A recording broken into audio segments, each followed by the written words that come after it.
Sinta, selamat datang. Mas Purwo, Mbak Lia.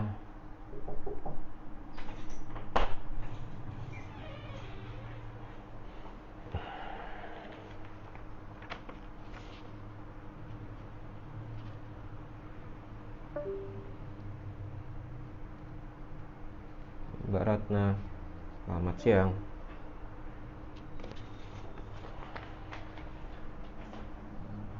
Halo Mbak Indri, makasih udah mampir.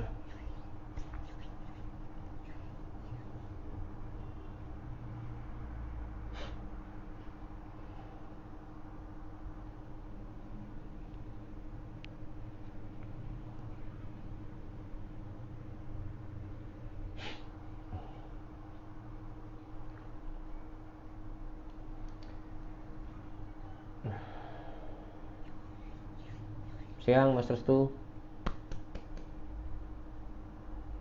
Semoga hari ini sinyalnya bagus, nggak kayak 2 hari kemarin. Sorry, hari Minggu tidak ikutan ya. Tidak ikutan, tidak ada IG live. Halo Mas Danang, selamat siang.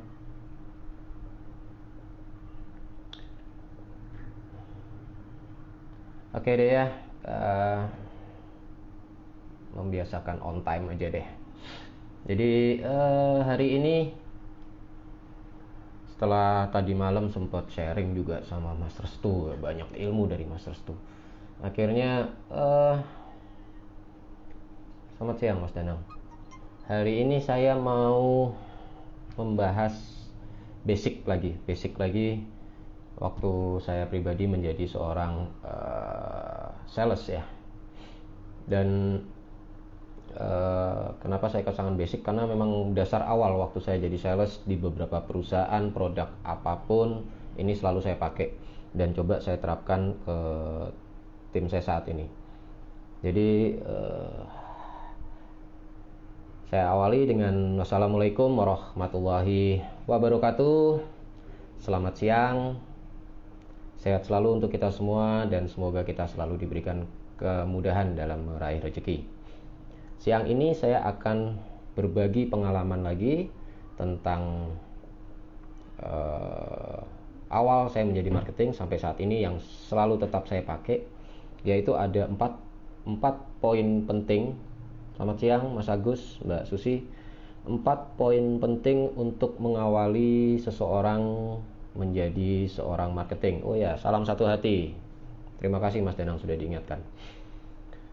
Yaitu saya ulang, jadi ada menurut saya, dari pengalaman saya, ada 4 dasar utama untuk mengawali kita menjadi seorang marketing atau seorang sales. Apa saja 4 poin menurut versi saya, versi Hendro? Yaitu 1 adalah gunakan prinsip mendaki gunung. Yang kedua adalah pahami produk, minimal adalah pahami produk-produk yang fast moving. Yang ketiga adalah berani cari masalah, dan yang keempat adalah kejar target. Saya akan bahas 4 poin ini satu persatu. Apa yang saya maksud dengan prinsip mendaki gunung?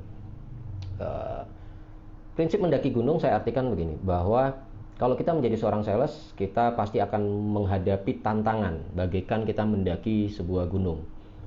Pengalaman pribadi saya, alhamdulillah saya sudah 2 kali mendaki Gunung Panderman. Pada saat itu saya diajak teman, ayo Hendro, kita daki Gunung Panderman. Sebagai Hendro atau sebagai marketing, kita punya 2 pilihan, mau atau tidak mau, ya kan ya. Andai kata kita tidak mau atau katakan tidak bisa, waduh aku nggak bisa mendaki gunung itu, berarti selesai sudah permasalahan, dan saya bisa simpulkan Anda tidak layak menjadi seorang marketing.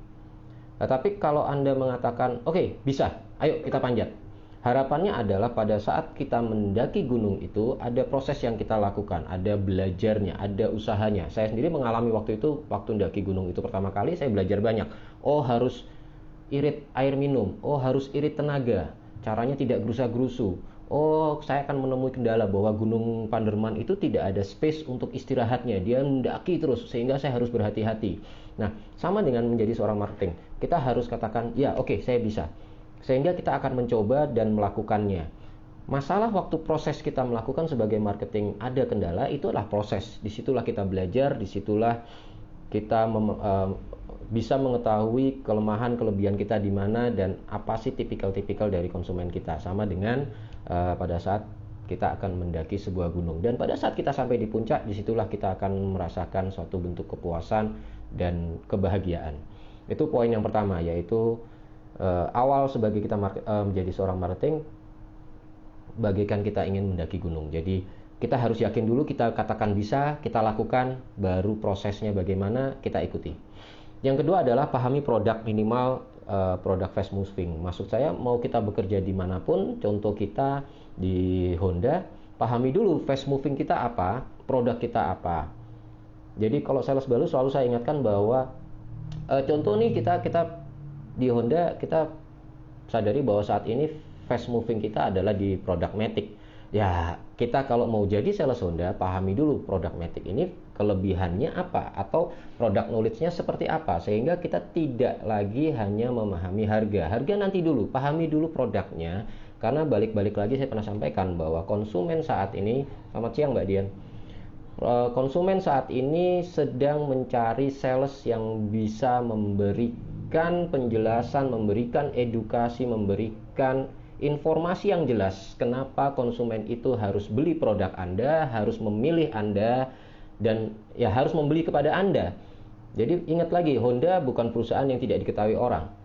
Bisa saya katakan 10 sepeda motor yang lewat di depan dealer saya, 9 adalah pengguna Honda. Tetapi apakah dia tahu kita? Makanya kita harus pahami produknya sehingga kita bisa ngobrol dengan enak, bisa sharing dengan enak kepada konsumen. Oh, Bapak, kalau Bapak mungkin tepatnya, jadi juga memahami segmen ya.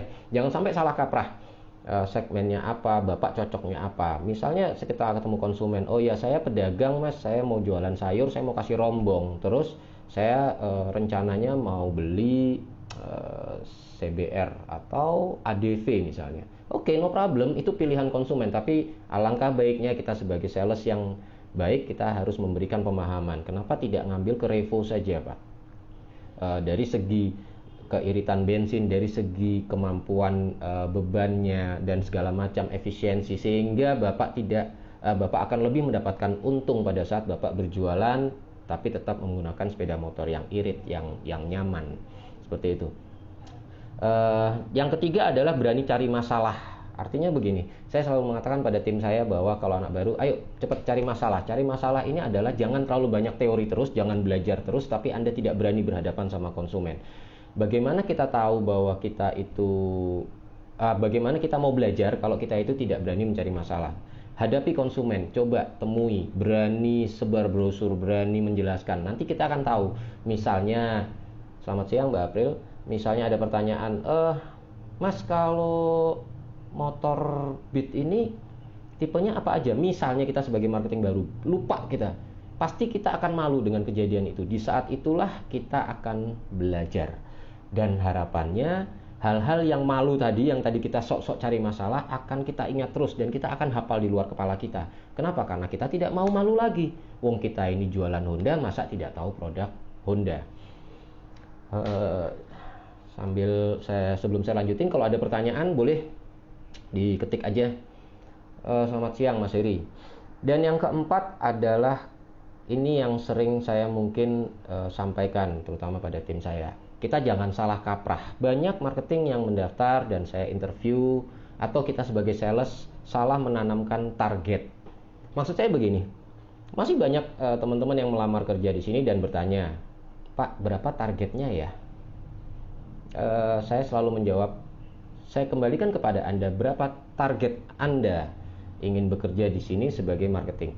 Saya waktu jadi sales Honda, waktu zaman saya masih marketing, saya tidak pernah berpikir berapa target yang diberikan perusahaan kepada saya. Tetapi saya menargetkan diri saya bahwa 1 bulannya saya harus mendapatkan penghasilan berapa. Waktu itu estimasi saya tidak boleh kurang dari 2 juta. Kenapa? Kalau kurang dari 2 juta ada yang loss dari kehidupan saya. Misalnya angsuran motor nggak kebayar, atau jajan anak saya tidak bisa ngajak keluarga jalan-jalan, atau yang lainnya. Sehingga saya sudah patok bahwa minimal saya harus menghasilkan 2 juta. Itu target pribadi. Dan biasanya secara logika target pribadi itu pasti lebih besar dari target perusahaan. Sehingga kita mengejarnya juga lebih antusias. Bayangin misalnya kita bekerja suatu perusahaan, kita ketemu dengan pimpinannya dan nanya, Pak, targetnya saya bekerja di sini jualan berapa? 2. Oke. Satu, kelemahannya adalah waktu Anda jualan 1, Anda sudah sombong.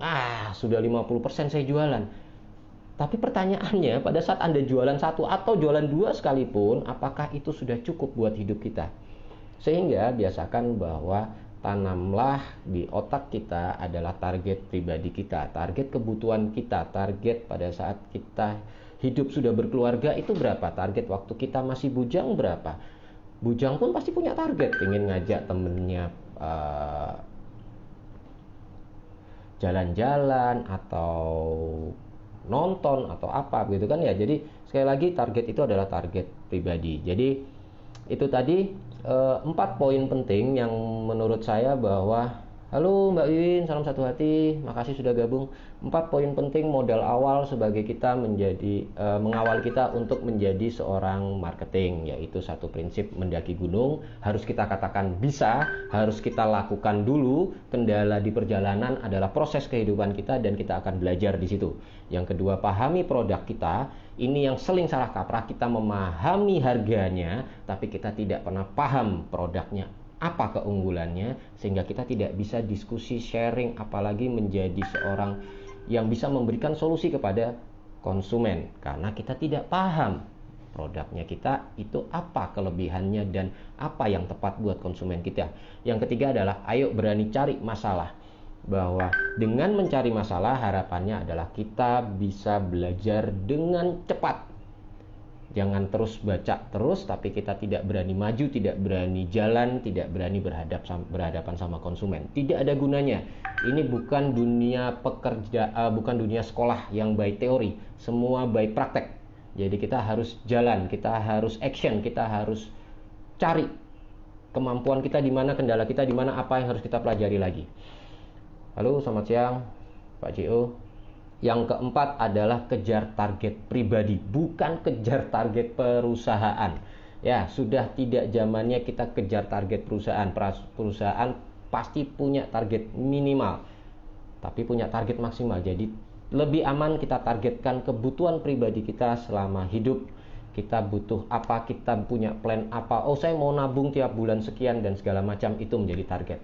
Mas Danang, apakah boleh Pak cari masalah diganti dengan cari tantangan? Ya, oke. Makanya saya tadi mungkin versi bahasa saya, tapi artinya mungkin sama ya Mas Danang, bahwa saya mengatakan cari masalah itu tanda kutip, bukan cari masalah dalam arti konotasi negatif. Ini sudah jadi kebiasaan, tapi makasih masukannya, cari tantangan. Kalau masalah ini saya mengkonotasikannya bahwa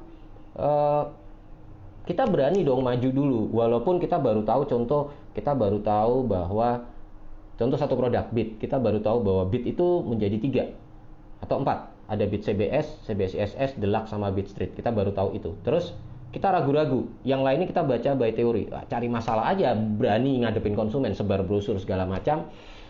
Coba kita lihat kemampuan kita sampai di mana. Terus orangnya nanya, Mas, CBS itu apa? Kita baru bisa jelasin, oh Pak, CBS itu Combi Brick System. Oke, Combi Brick System itu apa ya? Oh, sebentar Pak, saya akan pelajari, nanti saya hubungin Bapak lagi deh. Boleh saya minta nomor teleponnya Pak? Saya simpan nomor Bapak. Berani saja, no problem, saya sudah alami itu. Yang penting pada saat ada konsumen bertanya kita tidak tahu, tidak usah sok tahu. Simpan pertanyaannya, simpan database-nya, dan segera hubungi konsumen tersebut dan jelaskan tentang apa yang konsumen itu maksud. Pak, saya kemarin Hendro, mohon maaf ya Pak, kemarin memang Hendro belum bisa menjelaskan. Saat ini Hendro jelasin nih Pak, Combi Brick System adalah teknologi yang luar biasa di pengereman Honda Pak. Sehingga pada saat kita melakukan pengereman Pak, itu akan terjadi pengereman yang sangat aman, di mana kita menarik rem kanan itu akan itu lebih cepat membuat kita belajar. Halo Ahas SPS Tuban, selamat gabung. Jadi gitu, mungkin itu sih untuk hari ini. Dan sebelum saya akhiri, mungkin ada pertanyaan lain. Sekali lagi terima kasih Mas Danang. Mungkin bisa juga dengan kata-kata mencari tantangan, monggo. kalian lebih enak dengan kalimat yang mana. Dan yang pasti saya menggarisbawahi adalah produk. Saya menggarisbawahi itu. Jadi beberapa kali training yang saya ikuti, beberapa motivasi di video YouTube yang saya lihat, semua menggarisbawahi adalah pemahaman tentang produk. Karena banyak dari kita yang masih belum mau ya, bukan tidak bisa, tapi belum mau untuk mempelajari produk dan selalu sibuk dengan harga, sehingga ya kita akan terus di situ saja. Kita tidak nambah skill, kita tidak nambah ilmu kita tidak nambah trik bagaimana kita diskusi sama konsumen. Buat apa sih sebenarnya? Halo Mas Aris, buat apa sih kalau kita menjadi marketing tetapi marketing begitu-begitu saja? Sorry ya, marketing Honda di Jawa Timur banyak. Nggak usah di Jawa Timur, dari wilayah kalian masing-masing. Di Tuban, di Batu, di berapa ratus sales yang ada. Kalau kita tetap bertipikal sama dengan yang lain dan memakai prinsip bahwa dia aja begitu kok, kenapa kita harus lebih? Waduh, bahaya. Yang benar adalah kalau biasanya seperti ini, saya mau yang seperti ini, yang sedikit out of the box, yang sedikit keluar dari biasanya. Mungkin dia menjelaskan harga dan tipe motor, saya menjelaskan fungsi dari jenis-jenis motor ini apa, CBS apa, ISS apa, dapatnya apa. Itu saya pikir lebih bijak ya di saat-saat ini. Jadi seperti itu. Waduh, Mas Erik, terima kasih sudah gabung juga walaupun telat. Jadi cara atau trik menghafalkan produk biar tidak membosankan tapi masuk di hati, pikiran, dan ingatan. Ya, bisa. Beberapa trik yang saya pribadi pakai adalah karena saya sales lapangan, saya sering mengawang-awang di pikiran saya tentang wujud sepeda motornya, sehingga saya akan mudah menjelaskan kepada konsumen. Dan ambil poin tidak perlu secara keseluruhan, ambil 3-5 saja yang kita secara pribadi kalau jadi konsumen, kita berandai-andai kalau kita jadi pemakai kendaraan, apa yang akan kita pertanyakan atau apa yang bermanfaat buat kita, itu aja yang kita pelajari sehingga kita enjoy juga mempelajarinya. Misal, ya boleh kalau kalian kuat hafalin ukuran ban, misalnya kalau menurut kalian penting, kalian pahami misalnya berapa 1 banding berapa untuk bensinnya. Tapi mungkin secara umum, halo selamat siang Mas Probo, salam satu hati. Atau secara umum kalau saya selalu memakainya hal yang urgent dulu, yang poin penting, misalnya 1, bensinnya iritnya berapa, kelebihan motor ini apa, seperti tadi saya sebut, CBS Combi Brake System itu apa, ABS Anti Lock Brake System itu apa, dipahami kelebihannya apa, manfaat buat konsumen apa, Smart Key itu apa, Idling Stop System itu apa. Karena banyak dari kita yang sok-sokan menjelaskan, sebenarnya benar tapi akhirnya membuat konsumen bingung. Contoh, Bu, motor Vario 150 ini sudah menggunakan teknologi Smart Key System. Standar samping ada side stand switch, di rem menggunakan CBS, ada yang menggunakan ISS juga, sehingga luar biasa. Saya bisa bayangkan atau kalian bisa bayangkan wajah konsumen seperti apa waktu kalian menjelaskan itu, dia akan jelongok. Keren kan Pak? Keren. Padahal dia tidak paham. Jadi paham ya maksud saya bahwa lebih baik ambil 3 poin, jelaskan yang bisa kena. Pak, Vario 150 yang enteng-enteng sajalah, tapi minimal konsumen paham. Vario 150 lampu depannya sudah menggunakan LED. Jadi menghasilkan pencahayaan yang sangat terang. Pada saat Bapak berkendara malam hari, Bapak tidak usah khawatir, pencahayaannya terang. Yang kedua, keuntungan buat Bapak, tidak mudah rusak lampu LED Pak, karena dia tidak panas, sehingga dia awet, ngirit Pak, buat duit Bapak. Misalnya begitu, itu lebih enjoy. Standar samping ada jagrake Pak, ono pengamane Pak, sehingga pada saat mesin standar dibuka, mesin tidak bisa nyala. Ini bahasa-bahasa simpel yang lebih bisa dipahami konsumen daripada kalian bilang misalnya standar samping tadi dengan istilah ada teknologi side stand switch. Orang nggak paham dengan itu, orang lebih enak dipakai jagrake nih, dibuka mesinnya mati, sehingga aman. Bapak nggak usah khawatir, Bapak neng omah standar pinggir, Bapak tinggal kunci, putra putri Bapak masih kecil ngontak, nyetater motor, gak iso murup Pak. Itu bahasa yang lebih mudah dipahami sehingga lebih asik.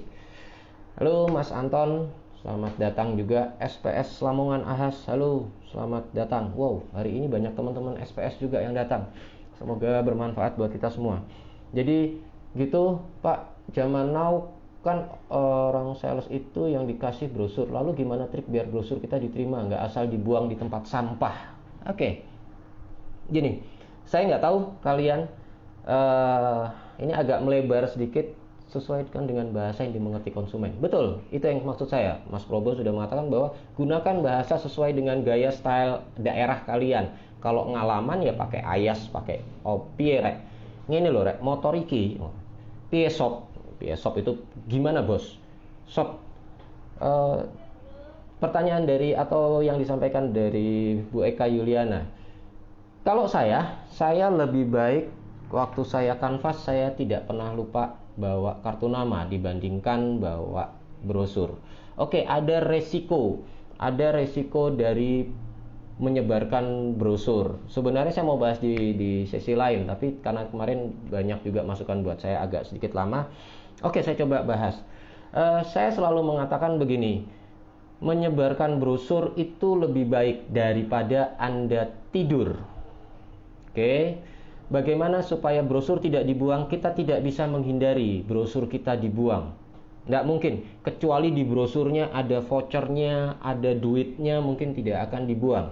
Tetapi ada cara trik yang dulu saya pakai, yaitu bahwa pada saat kita sebar brosur yang lebih baik daripada kita tidur tadi, tidak hanya sekedar sebar brosur. Ini yang sering kita salah kaprah.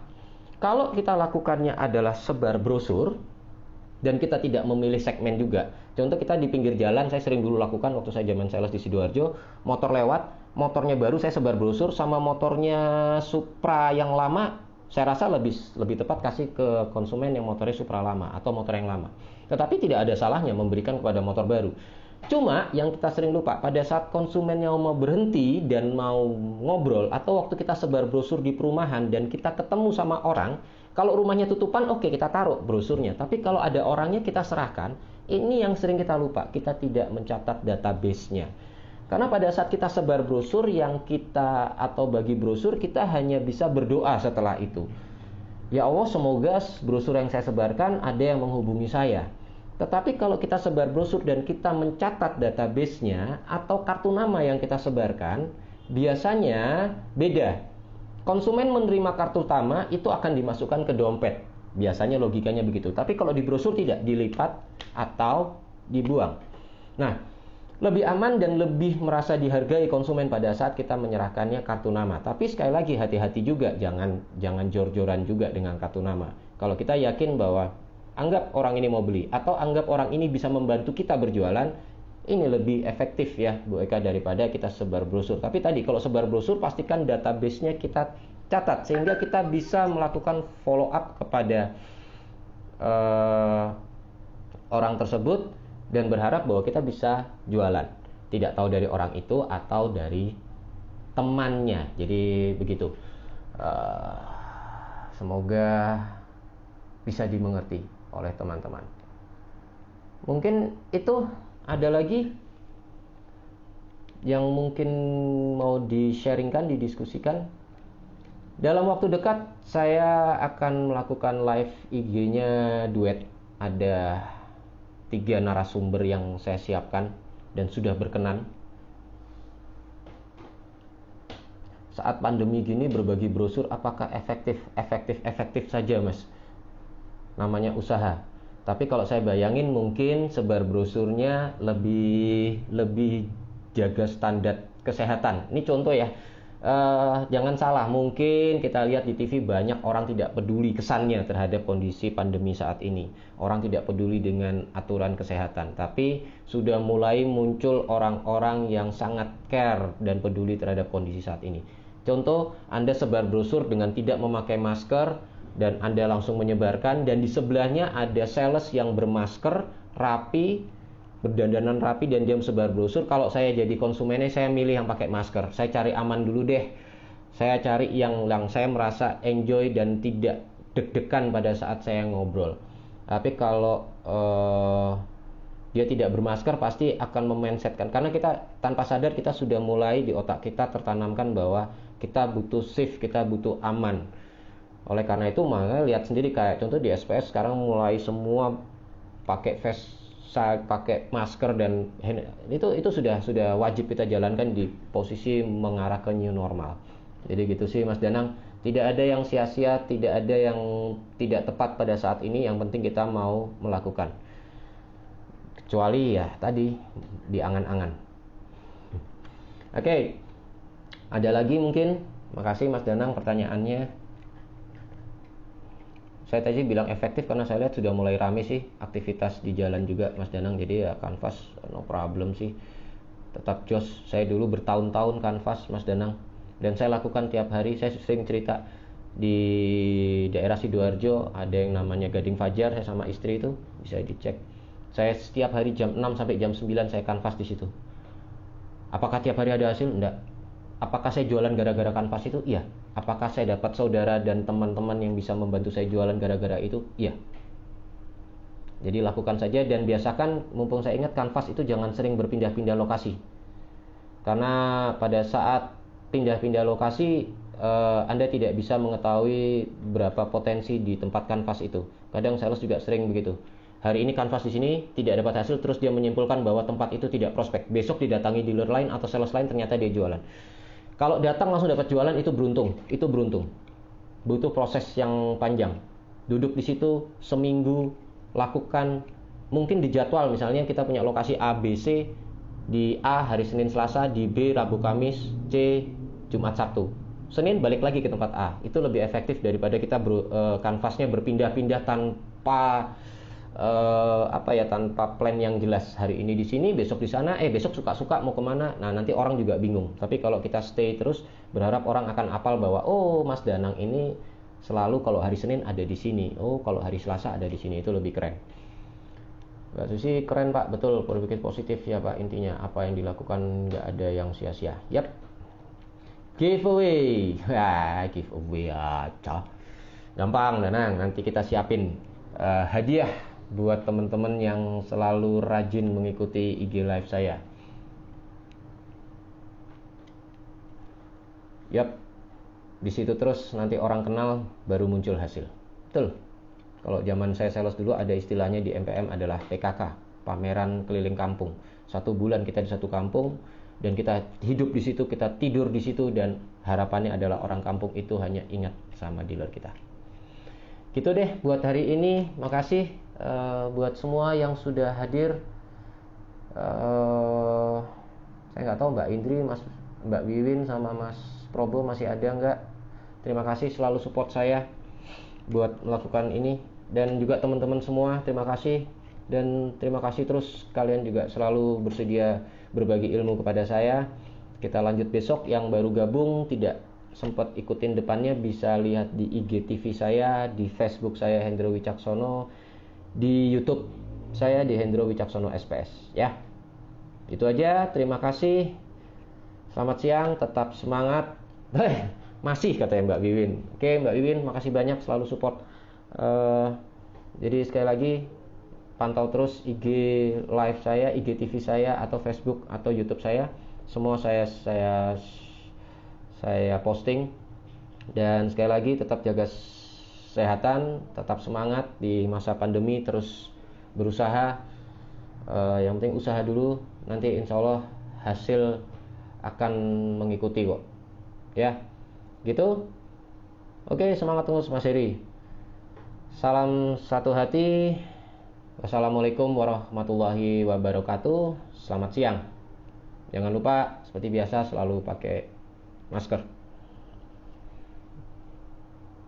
Bye bye semua.